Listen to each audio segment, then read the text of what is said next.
What's up? It's another day. It's actually been like 2.5 weeks since I've been able to be out here in the garage to work. I had another project I had going on. Just kind of filled up the garage. Wasn't able to work out here, but I got it cleared out. And before I start this video, I had a few people message me about this clamp that I've been using. And so I'll just do a real quick. Basically, the clamp itself is from Harbor Freight. It's a Porta Power. I think mine's only the 4-ton. They got a 4-ton and like a 10-ton, I think. I just got the 4-ton. And as you can see, it's all it is, you know. And actually, it's very, very similar to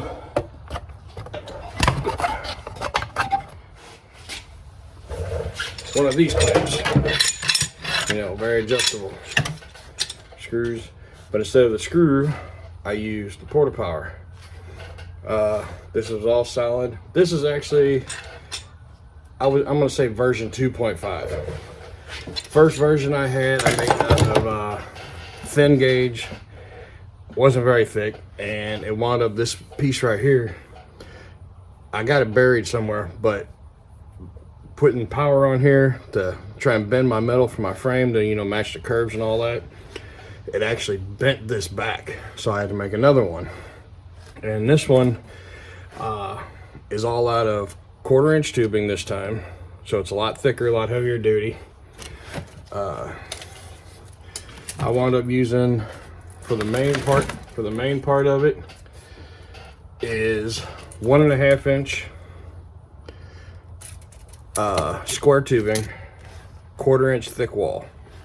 Now for, let's see if we can get this up here. Let me close the door.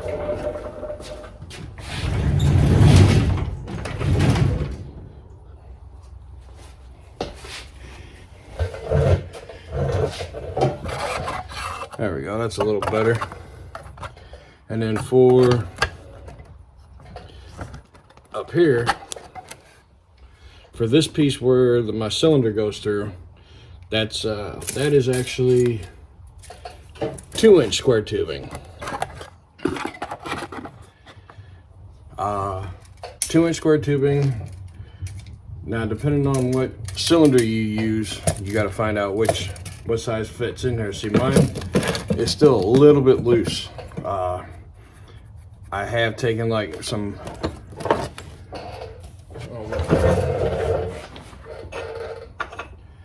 I've taken like some thin gauge stuff, stuffed it in there to make it stiff so it's not wiggly. Sometimes it being loose works to the advantage, sometimes it don't.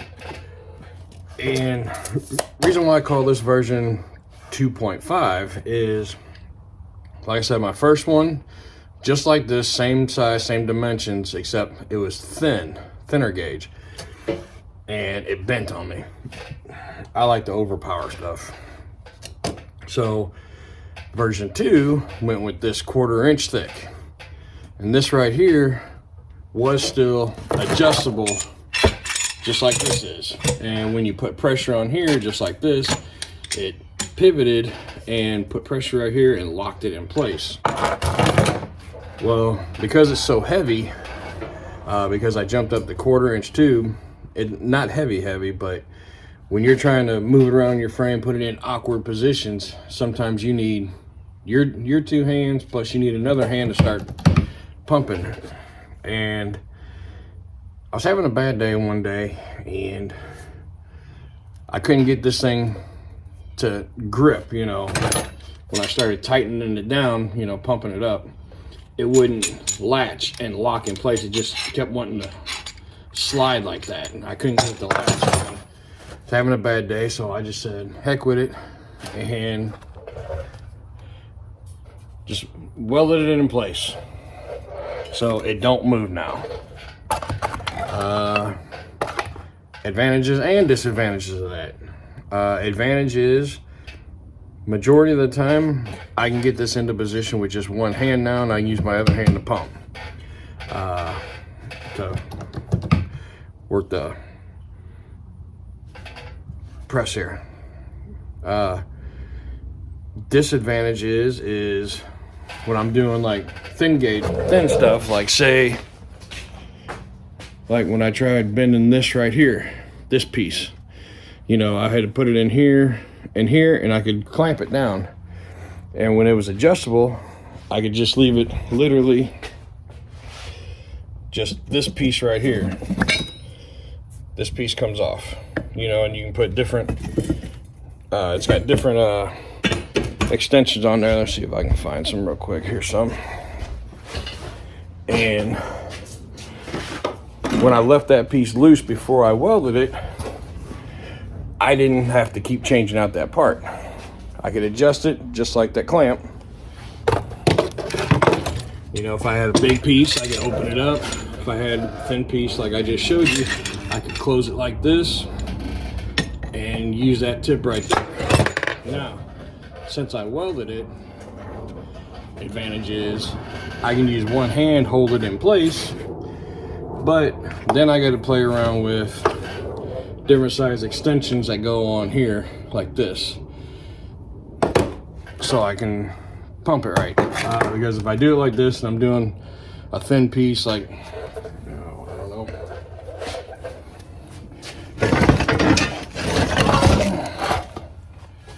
like my control arm, in fact. And I was trying to push this plate down in there. See this big gap? Well, this doesn't extend out far enough, so I had to play around with these extensions. Add the extension so I had enough to go around, or enough extension to be able to push down to where it actually started bending the metal.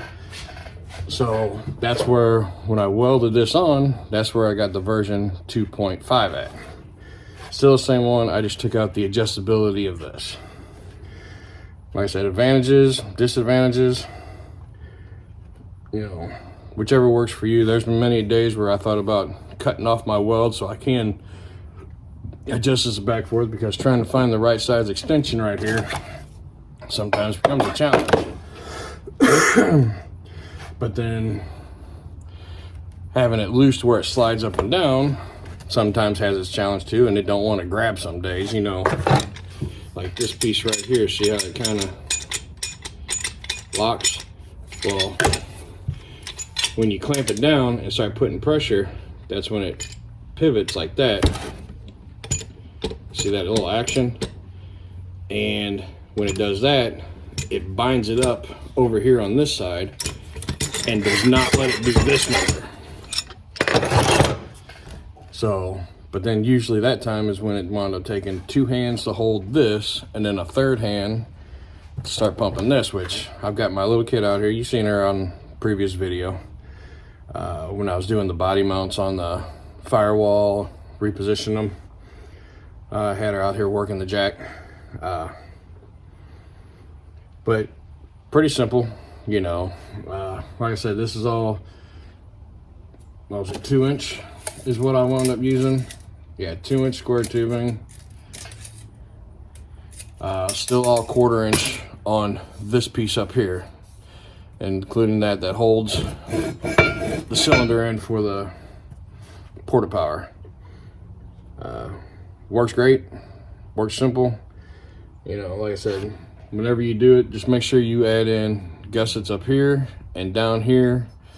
I had a smaller gusset. I don't have one in this one. I made this big gusset right here. Because if you don't add in them gussets, once again, it will start doing this. Even though it's 1/4 inch, when you start applying that pressure, it wants to start bending it out, pushing up here, which is pushing that out. So I added in this gusset, which took out a lot of this flex, but I still had some, because like I said, I'm probably using more power than what I should be and trying to do stuff I'm not supposed to be doing. So I added in another plate back here, and that helped out quite a bit, once again making it a little heavier. So, but I can still manage to do this with one hand if necessary, as you saw me do it on the spring pocket video. So if this helps, I hope so. Give it a like, let me know. And if you have any more questions, leave a message down below. Almost forgot. Dimensions I have are 12 inches down there at the bottom, and about 21.5 inches tall. And now coming out, now this is my bracket up here that normally slides up and down. Its overall length is from outside to back here is about 10.5 inches. So if that helps, let me know. Leave a message, comment. Thanks for watching. On to the show. Also, I lost the footage of it, but I've been using like 2 different wire wheels. I've been using like a cheaper one, like this, and also a more heavier duty one like this with twisted wiring. They got 2 different purposes for what I use them for. The big heavier duty one I use like when I went to weld, like in between these 2 right here, when I had to fill it in, you seen how it had like the primer on it still? I use this heavy duty one to clean all the primer up, all the other crap off. You know, it really cleans it down to bare metal. Now, what I use this one for, this cheaper one, is like while I'm welding, you know, you get like this type of brown stuff, and like sometimes when you stop and start, you get like a little spot like that, you know, porosity or dirt, whatever. It gets in your metal. So that's where this one comes in. I use this one just to clean that up.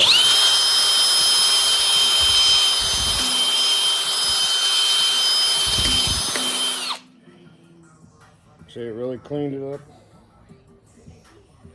So now when you start welding right there, you won't have like a big goopy spot, or, you know, spot where you got to go back, touch up again. So just wanted to throw that in there.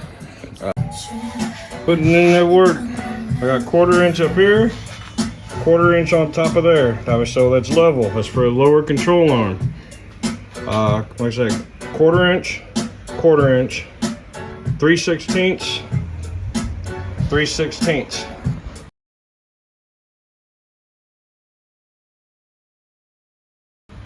Molding out real nice. That one I'm just gonna leave like that. I ain't bothered about that.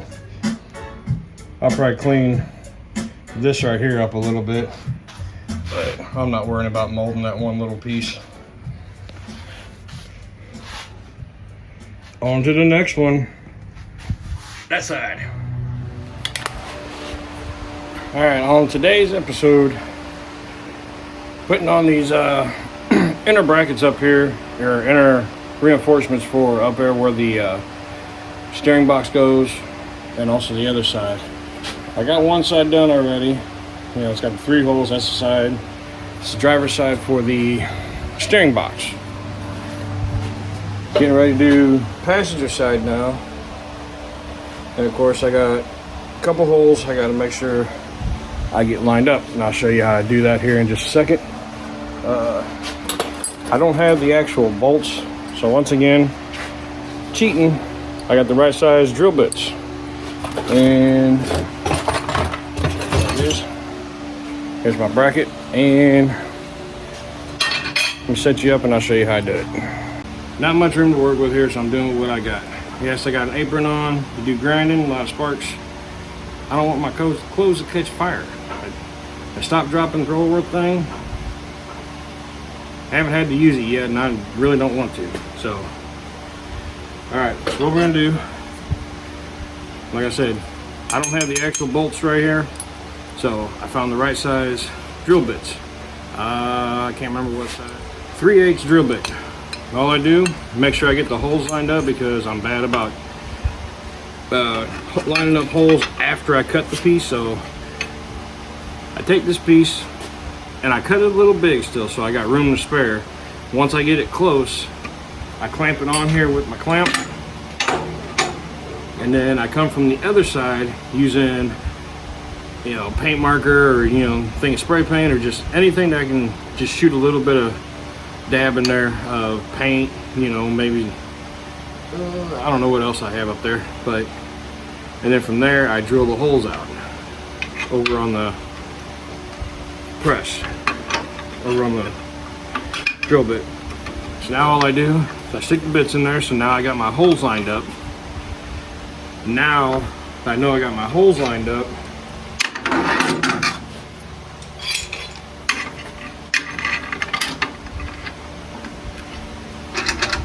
take my clamp,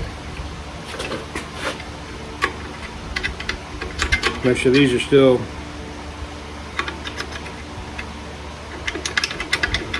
kind of loose, because if they're binding up, that means your holes ain't lining up right. So make sure they're kind of wiggly still.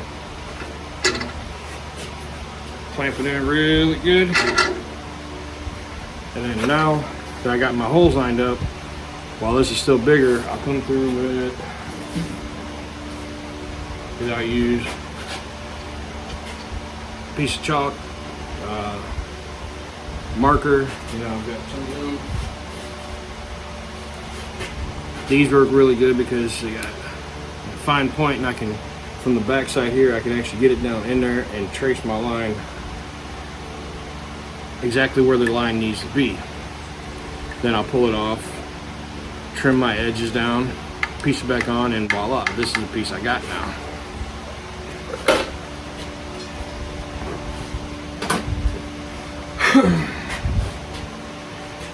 Once I make sure it's right size, you know, I clean all my edges up, grind them down, get that beveled edge so you get a nice penetrating weld on there. And then make sure I got it in place. You know, might have to do a little tapping here and there.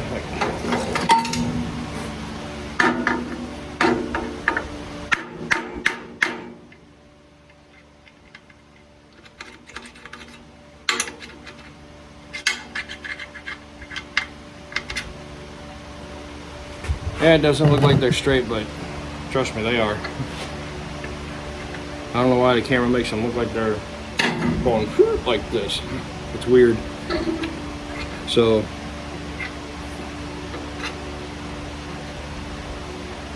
now that I got them in place, I got it pulled nice and tight. Now I just tack weld them in.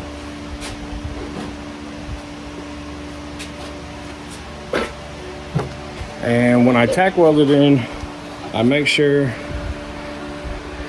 like right here, I don't know if you can camera can see that, but it's nice and tight. Whereas like up here, you know, I still got a little bit of a gap, so I'll bring the clamp up here and I'll clamp this after I get back there tack welded in.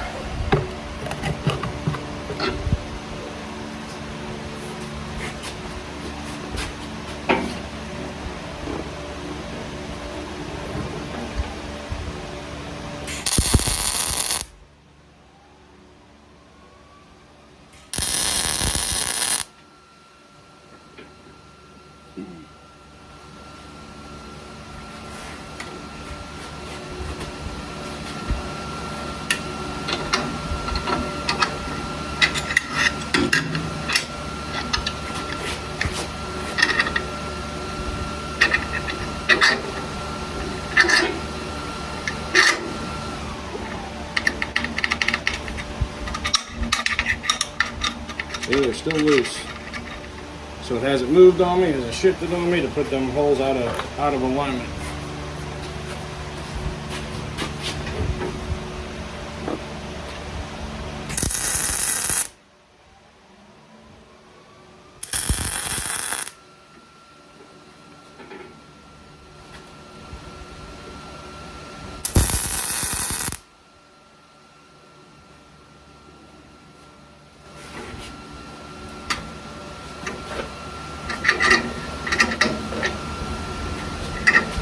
know what that big glare is, but I'll try and block that glare from the, where is that glare coming from?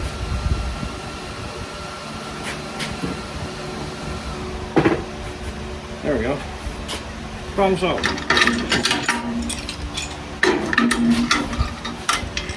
Now I come in from the bottom, pinch the bottom side.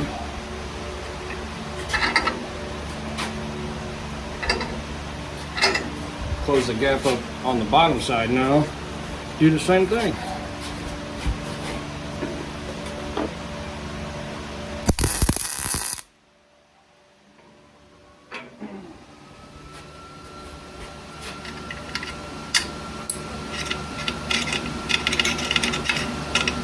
Pulling right out.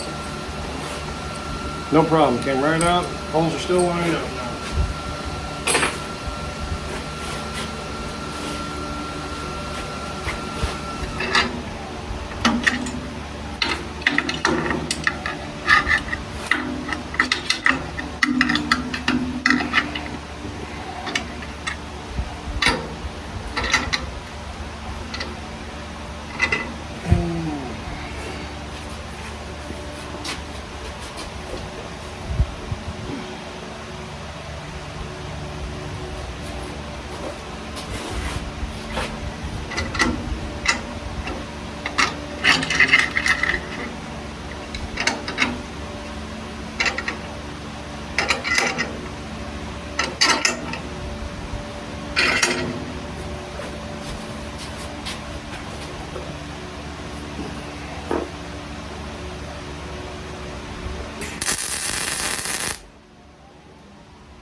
Now that it's all tacked in easy, I go through, just double check, make sure no gaps. It's nice and tight. I don't know, hopefully the camera can pick that up.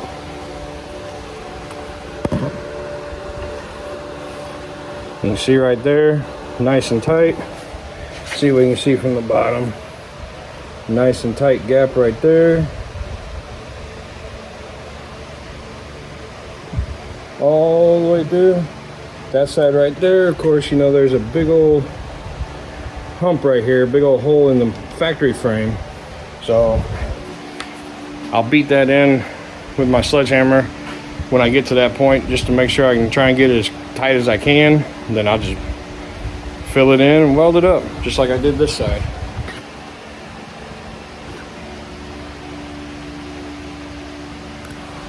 And then when I flip the frame over, I'll do this side up down here, which is actually the top side. Same thing with over on the other side. So now I just get the welding. All right, back in the garage. A little chilly out here. Starting to get winter time.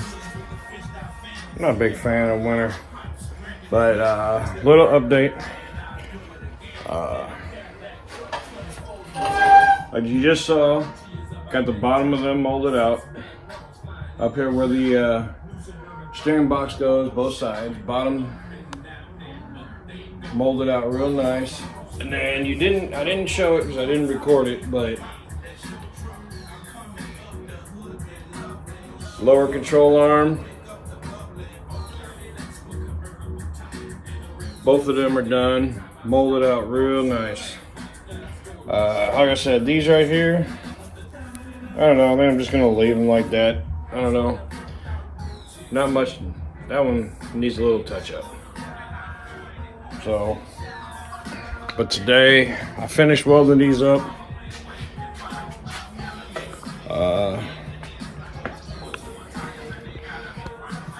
Start out looking like that. By the time I'm done, it look nice like that. Same thing with this one. This one looks a little rough. Had a couple spots where I was getting light glare in my helmet. Started veering off a little bit, so yeah, I had to touch it up. So, but what I'll be doing today is molding top side here. Same thing with over there. Molding that. So I'll put you on time lapse. See how well that goes. See if I actually leave it in or not. I mean, who wants to see people grinding? So let's get started for today. All right, got these grinding down. Took me, I don't know, roughly about 20 minutes. For the most part, got the first part down. When you're molding, it's not just a regular weld. Some people turn up their wire speed, so you lay more metal down at one time.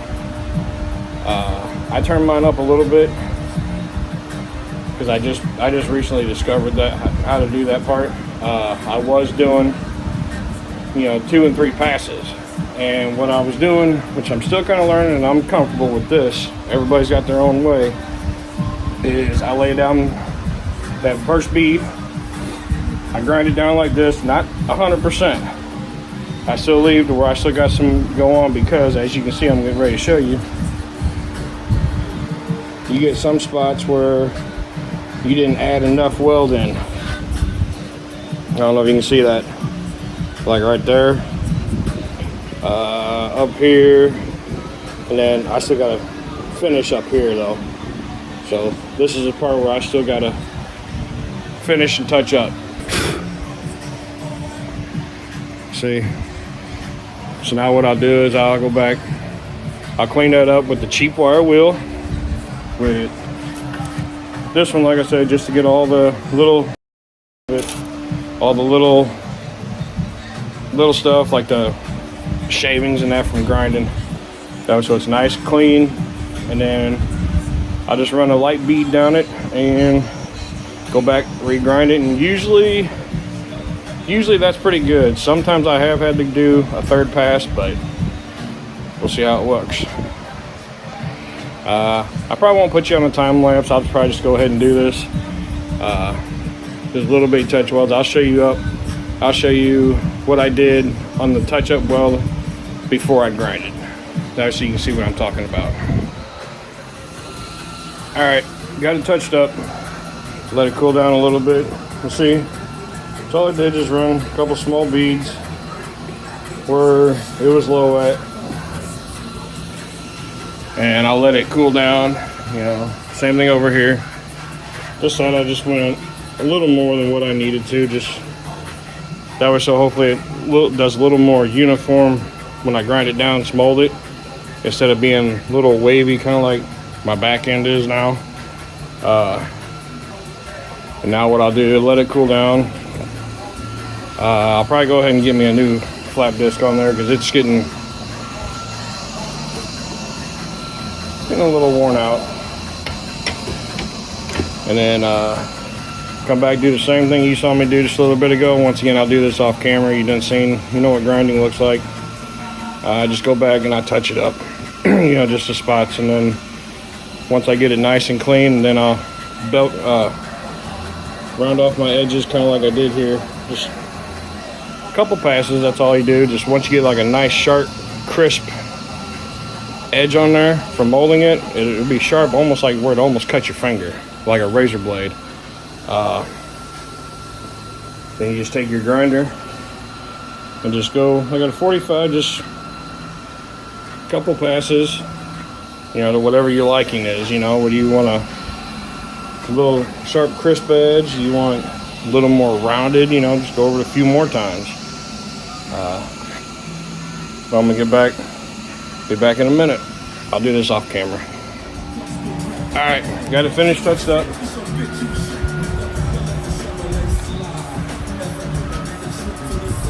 This is just the passenger side. I still got the driver's side I still got to do, but I just want to show you when I was talking about when you grind it down sharp enough to where it's really sharp, this is what I'm talking about. This side, the inside, I've already beveled the edge on. This outside, I have not. And here's what I'm talking about.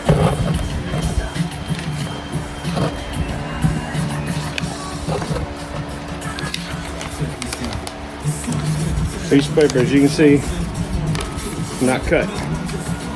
On the inside here, it did not cut the paper. This here I have not done yet.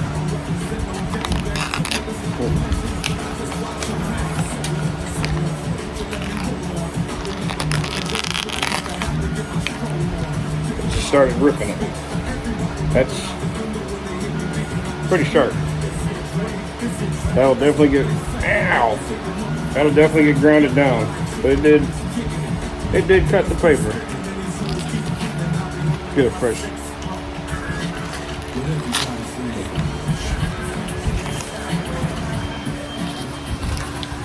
Some people are going to talk about the last part. Oh, you ripped the paper. Not until after it was already cut. But that's how sharp I get some of my edges. And then from there, so like I said, I'll go down like a 45 degree, hold my grinder, about a 45 degree, and just knock it down until I'm comfortable. In fact, here, I'll show you exactly what I'm talking about. Had to get safety first. Got gloves, face shield. I like my eyeballs. I only got one set. So now what I do, like I said, 45, not flat over the top, not flat like this, but a 45 and just go down it a couple times.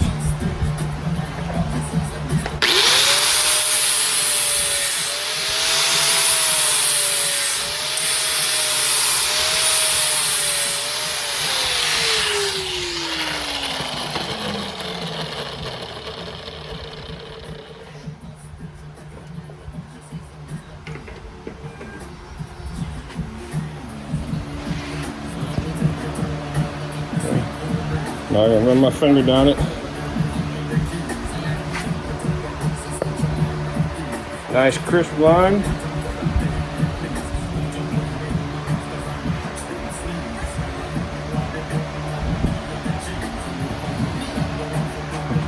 See if I can do this again without wobbling the phone all around.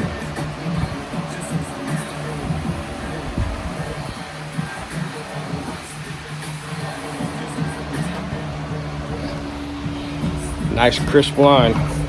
I wish I would have known this when I did back there. That kind of goes like this because I would like do my touch up and then just one little spot. You know, I've learned if you're gonna do them little spots, that's fine, but don't do them 100%. That one little spot, like for instance,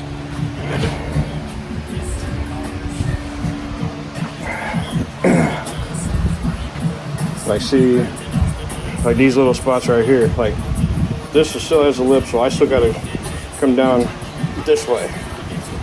So I left me a little bit there, so it all molded in nicely. But like on the top here, I went a little too far, but like this little knot right here, I won't do this 100%.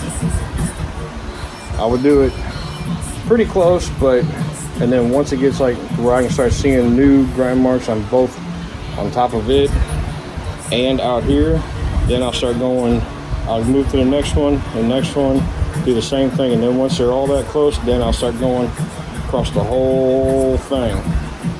And that's how you get the smoothness. Unlike, a little embarrassed by this, but you know, see how this kind of goes? A little wavy. That's what I'm talking about. mean, I could touch that up, but I'd spend another month back there, you know, only like an hour or two a day touching that up to make it perfect. I'm not making a show car. But that's really what I do. And then that'll probably be the end of this video. Not sure what part I'll be working on next. I'm just about finished. I just got a few touch-ups. Like, I got to get this up here done. Just like that. I got to finish that side up over there. And then I gotta get my little backside back here. I got little triangles. And this right here. We'll go in the back here. Gotta clean them up, fit them just right. I just got them roughly cut out right now, so I probably won't do those on video since those are just little. So that'll be the end of this video. So, like I said, I would show me molding them out. Not gonna do that. Not gonna mold them. You know, there's the bottom side. Molding nice.